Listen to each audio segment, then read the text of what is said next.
ताबूत सकीना का मुकम्मल वाकया।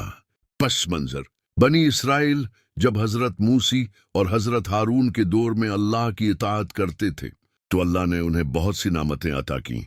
उनमें से एक मुकद्दस संदूक था जिसे ताबूत सकीना कहा जाता था। ताबूत सकीना क्या था? एक मुकद्दस लकड़ी का संदूक जिस पर सोने का काम हुआ था।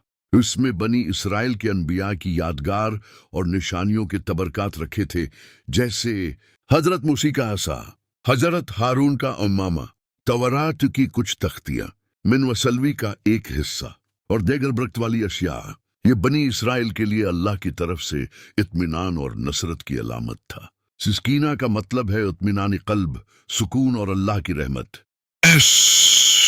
ताबूत का छन जाना। वक्त के साथ बनी इसराइल गुनाहों में पड़ गए, अल्लाह की नाफरमानी करने लगे और दुश्मनों से बार बार शिकस्त खाने लगे। एक मौके पर फलस्तीनी कौम फिलिस्ती ने उन पर हमला किया और ताबूत सकीना छीन लिया।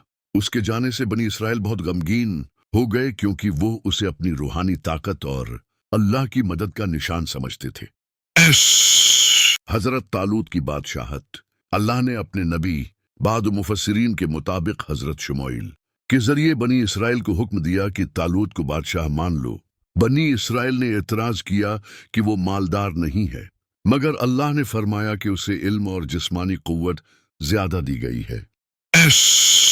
ताबूत की वापसी का मौजज़ा।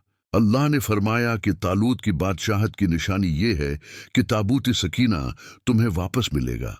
कुरान में ये बयान है और उनके नबी ने उनसे कहा कि उसकी बादशाही की निशानी यह है कि तुम्हारे पास वो ताबूत आ जाएगा जिसमें तुम्हारे रब की तरफ से सुकून कल्ब है और कुछ बाकियात हैं जो मूसी और हारून के खानदान ने छोड़े, फरिश्ते उसे उठा लाएंगे। सूरह अल-बकरा 63। चंद दिन बाद लोगों ने देखा कि फरिश्ते ताबूती सकीना को आसमान से ला रहे हैं और वो बनी इसराइल के पास रख दिया गया।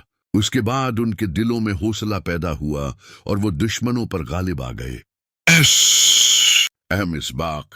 अल्लाह की नामतें नाफरमानी से छन जाती हैं।